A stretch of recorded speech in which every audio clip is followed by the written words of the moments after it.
नमस्कार, आप देख रहे हैं चैनल न्यूज में नैन्सी बजाज। देखते हैं सुबह की 10 ताजा खबरें।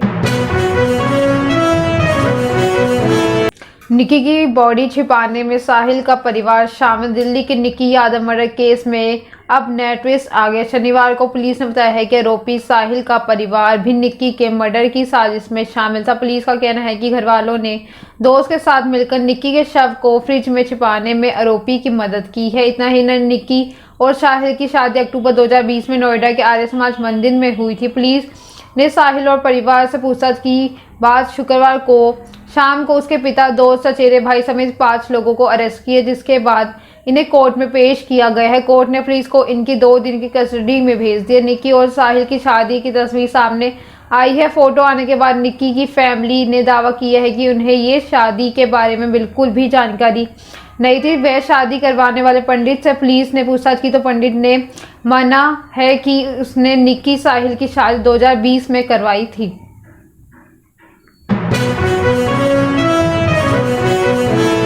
एस जयशंकर अमेरिका के बिलियनियर जॉर्ज सोरोस को जिद्दी बताया। भारत के विदेश मंत्री एस जयशंकर ऑस्ट्रेलिया के दौरे पर हैं। इस दौरान उन्हें शनिवार को अमेरिका के बिलियनियर कारोबारी जॉर्ज सोरोस के प्रधानमंत्री नरेंद्र मोदी पर दिए बयान पर पलटवार किया है। ये एस जयशंकर ने सोरोस को जिद्दी बताते हुए कहा है कि ऐसे लोगों को लगता है कि अगर आपकी पसंद का व्यक्ति चुनाव जीतता है तो वो चुनाव अच्छा है, लेकिन अगर नतीजा कुछ और निकले तो वो देश के लोकतंत्र खामियां ढूंढने लगते हैं। जयशंकर ने कहा कि हमारे लोकतंत्र में लोग बढ़ चढ़ कर चुनाव में हिस्सा लेते हैं और जो अभूतपूर्व हमारे चुनाव के नतीजे पर पहुंचते हैं वो चुनाव की प्रक्रिया पर सवाल नहीं उठते हैं। हम उन देशों में है जो वह चुनाव के बाद कोई भी अदालत में मध्यस्थता कराई जाती है। उन्होंने कहा है कि सोरोस न्यूयॉर्क में बैठे एक बूढ़े, अमीर और खतरनाक व्यक्ति है जिन्हें लगता है कि दुनिया को उन्हीं के विचारों के मुताबिक चलना चाहिए। जयशंकर ने कुछ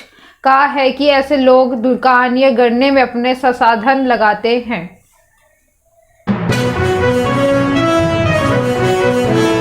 शिंदे की हुई शिवसेना तीर कमान निशान भी मिला। चुनाव आयोग में एकनाथ शिंदे गुट को असली शिवसेना मान लिया। आयोग ने शुक्रवार शाम को शिंदे गुट को शिवसेना का नाम और तीर कमान का निशान इस्तेमाल करने की इजाजत दे दी है। आयोग ने पाया है कि शिवसेना का मौजूदा संविधान अलोकतांत्रिक है। उद्धव गुट ने बिना चुनाव कराए अपनी मंडली के लोगों को अलोकतांत्रिक रूप से पदाधिकारी नियुक्त करने के लिए इसे बिगाड़ा है। चुनाव आयोग ने यह भी पाया है कि शिवसेना के मूल संविधान अलोकतांत्रिक तरीके को गुपचुप तरीके से वापस लाया, जिसमें पार्टी निजी जागीर के समान हो गई है। इन तरीकों को चुनाव आयोग 1999 में नामंजूर कर चुका है। पार्टी के ऐसी संरचना भरोसा जगाने में नाकाम रहती है। इसे के साथ महाराष्ट्र में शिवसेना के अब उद्धव गुट के दावेदारी खत्म मानी जा रही। चुनाव आयोग के फैसले पर महाराष्ट्र के मुख्यमंत्री एकनाथ शिंदे ने कहा है कि यह हमारे कार्यकर्ताओं, सांसदों, विधायकों, जन प्रतिनिधियों और लाखों शिव सैनिकों सहित बाला साहेब और आनंद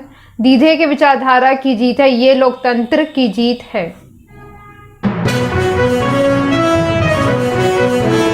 राजस्थान में पीएफआई के ठिकानों पर एनआई के छापे। टेरर फंडिंग मामले में राष्ट्रीय जांच एजेंसी एनआईए ने popular front of India PFI के ठिकानों पर छापेमारी की। एनआई ने शनिवार सुबह राजस्थान में 7 जगहों पर फ्रंट के सदस्यों के घरों पर रेड की और कई मेंबर्स को पकड़ा। जयपुर, बूंदी, सवाई माधोपुर और कोटा कार्रवाई चल रही है। कोटा में 3 जबकि जयपुर, सवाई माधोपुर, बूंदी व भीलवाड़ा में एक पीएफआई सदस्य के यहाँ छापे मारे गए। एनआई के सूत्रों से मिली जानकारी के अनुसार राजस्थान में पहले की गई रेड में 12 के रहने वाले आरोपी सादिक सराफ पुत्र समर निवासी मोहम्मद आसिफ पुत्र अशफाक मिर्जा को पकड़ा है।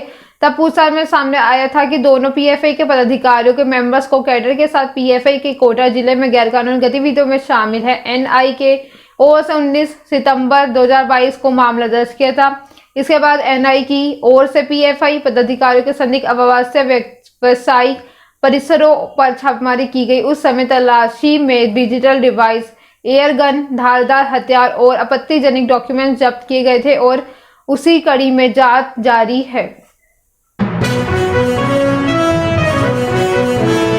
साथियों को पकड़ने पर भड़के अमृतपाल वारिस। पंजाब के जत्थेदार अमृतपाल सिंह के खिलाफ अमृतसर पुलिस ने कार्रवाई शुरू कर दिया। अमृतसर के अजनाला थाना में दर्ज एफआईआर पर पुलिस ने अमृतपाल सिंह के 2 समर्थकों लवप्रीत सिंह तूफान व संधू को हिरासत में लिए, जिसके बाद अमृतपाल ने पुलिस को वार्निंग जारी कर दी। अमृतपाल सिंह ने कहा है कि अजनाला में एक सिख के कहने पर झूठा पर्चा दर्ज किया गया, जिस पर कार्रवाई करते हुए पुलिस ने उसके 2 समर्थकों को पकड़ा है। उन्होंने कहा है कि पुलिस को पहले से भी किसी भी टकराव से दूर रहने का कह चुके हैं और अमृतपाल ने कहा है कि अगर उनके समर्थकों को ऐसे अकेले करके उठाना है तो हम सब एक बार इकट्ठे होकर देख लेते, फिर देखते हैं कि कौन से भाव बिकते हैं। अमृतपाल सिंह ने लोगों से अधिक उनके गांव जल्लूपुर खेरहा में पहुंचने की अपील की। वहीं विचार किए जाएगा कि आगे करना क्या है और अगर पुलिस उन्हें जल्द रिहा नहीं करती तो पंजाब में बड़े स्तर पर एक्शन लिया जाएगा। गुरुवार को अमृतपाल के खिलाफ एक युवक को अगवा करने और मारपीट के आरोप में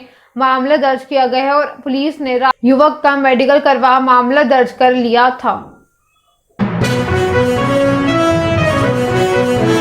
अरुणाचल पर भारत के समर्थक में अमेरिका, चीन और पाकिस्तान के मामले में भारत को रुख का दुनिया समर्थन मिल रहा है। अरुणाचल प्रदेश और भारत का अभिन्न अंग बताते हुए अमेरिका सीनेट में एक बिल पेश किया है। सीनेटर जेफ मर्कल और बिल हैगरी ने मिलकर ये बिल रखा है। अरुणाचल प्रदेश को लेकर हाल में 2 सैनिकों के बीच झड़प हुई थी। चीन अक्सर अरुणाचल प्रदेश को लेकर दावा करता रहा। चीन में सीनेट के समिति अध्यक्ष मर्केल ने कहा है कि बिल ये साफ करता है कि अमेरिका अरुणाचल को भारत के हिस्से में रूप देखता है कि चीन के हम मैकमोहन लाइन को मान्यता देते हैं। इन देशों के बीच इसमें यथास्थिति को बदलने के लिए चीन के सैनिक दखल, विवादित क्षेत्रों में गांव बसाने और इलाके के मंदरिन नाम के नक्शे जारी करने की निंदा की गई है। दोनों सीनेटर ने कहा है कि चीन मुक्त और खुले हिंद प्रशांत क्षेत्र के लिए खतरा पैदा कर रहा है। ऐसे में हमारे लिए अपने रणनीतिक सहयोगियों के साथ खड़े रहना जरूरी है।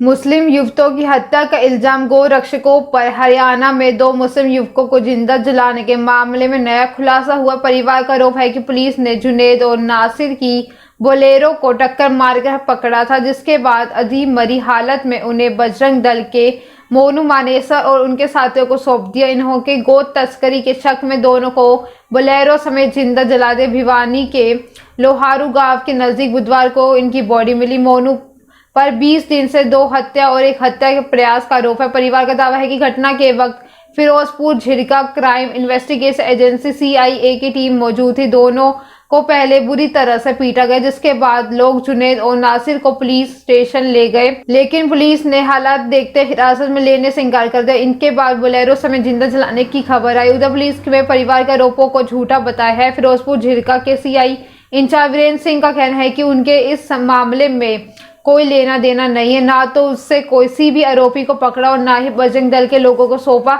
उनकी गाड़ी, स्टाफ और वह खुद उस दिन थाने में थे। उन्हें नहीं पता कि परिजन ऐसे आरोप क्यों लगा रहे हैं।